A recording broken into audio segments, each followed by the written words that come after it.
سر سبتے نبی کا ہے، جھکے گا نہ جھکا ہے، اٹھا بھی تو سجدے سے، یہ نیزے پہ چڑھا ہے۔ حد ظلم کی ایک پھول سی گردن کے لیے تیر زبان ہے،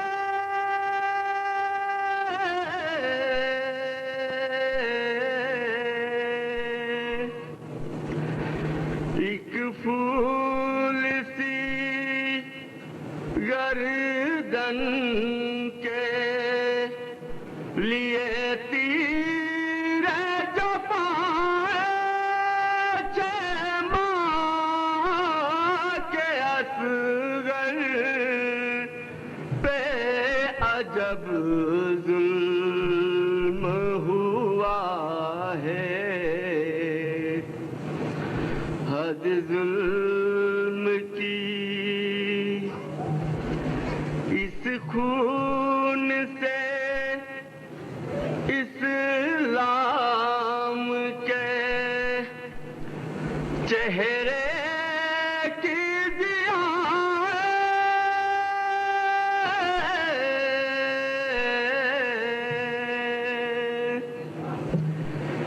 اس خون سے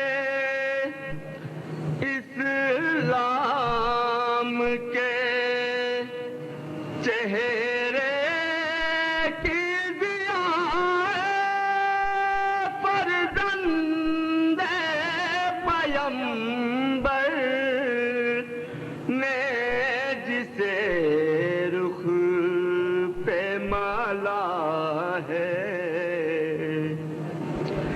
حد ظلم کی جکڑا ہوا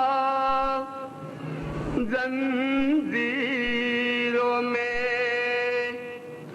یہ کون چلا ہے،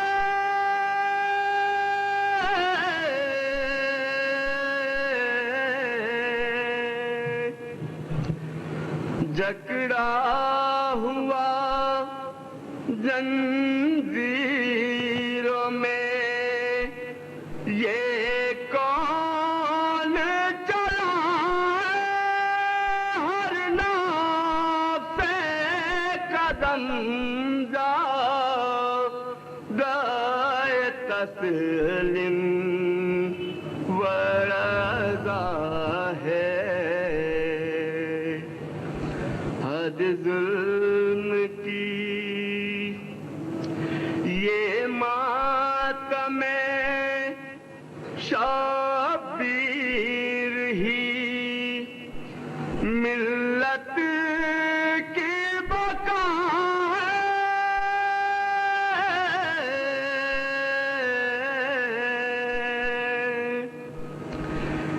یہ ماتم شبیر ہی ملت کی بقا ہے، زینب کی تمنا ہے، یہ زہرا کی صدا ہے۔ حد ظلم کی جو خون رگوں میں ہے وہی بول رہا ہے،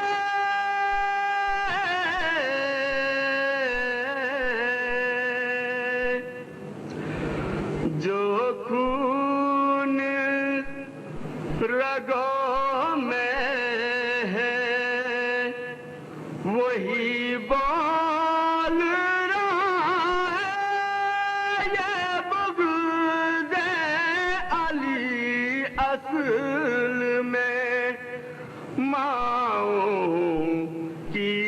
عطا ہے، حد ظلم کی ہے کوئی نہ، آئین جفا ہے، خنجر ہے محمد کے نواسے کا گلا ہے۔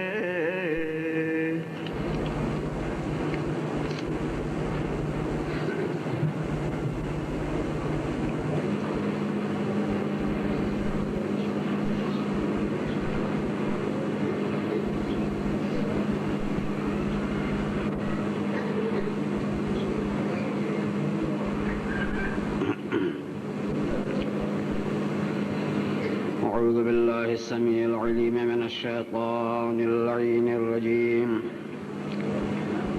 بسم الله الرحمن الرحيم. الحمد لله رب العالمين، والصلاة والسلام على أشرف الأولين والآخرين، سيدنا ونبينا مولانا أبي القاسم محمد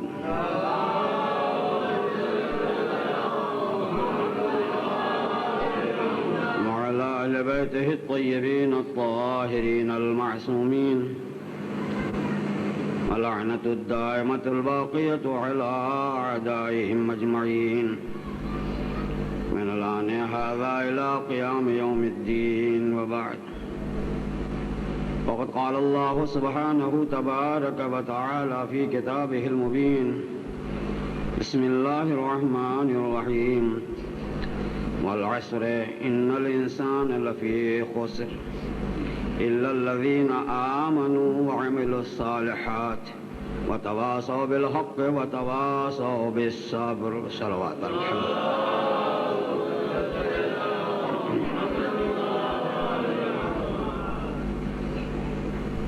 قرآن پاک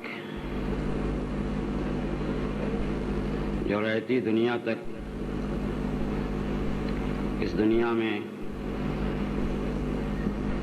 ہم سب کے نبی حضرت محمد مصطفیٰ صلی اللہ علیہ وآلہ وسلم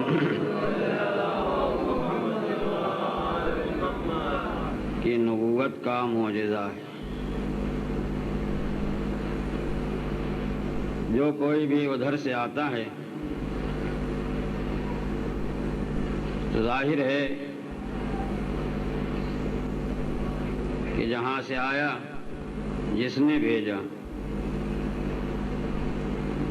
اسے انسان نے کبھی دیکھا نہیں اور نہ دیکھے گا. تو کیا جو بھی آگے کہہ دے کہ ہم اس کے نمائندے ہیں اسے مان لیا جائے؟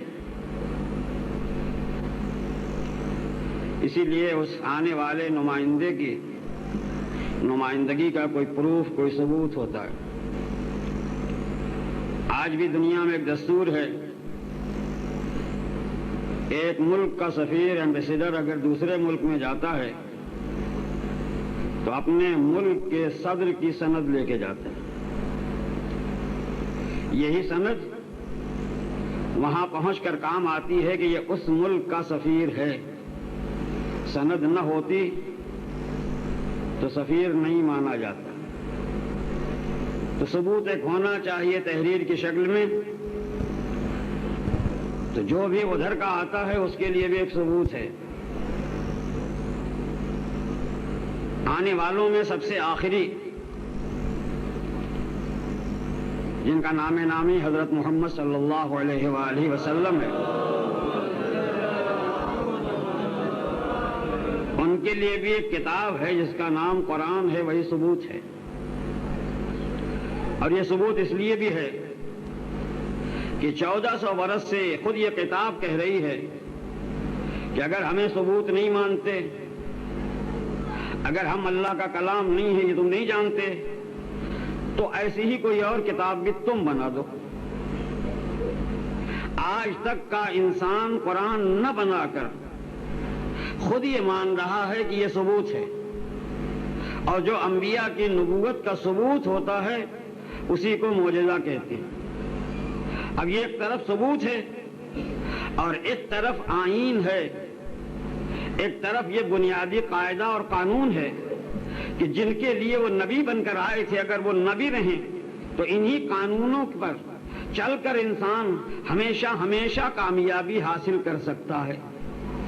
اب انسان کی کامیابی کے راستے کو بتانے والی کتاب، وہی کتاب خود انسان کے لیے کہہ رہی ہے کہ عصر کی قسم، زمانے کی قسم، یہ انسان گھاٹے میں ہے۔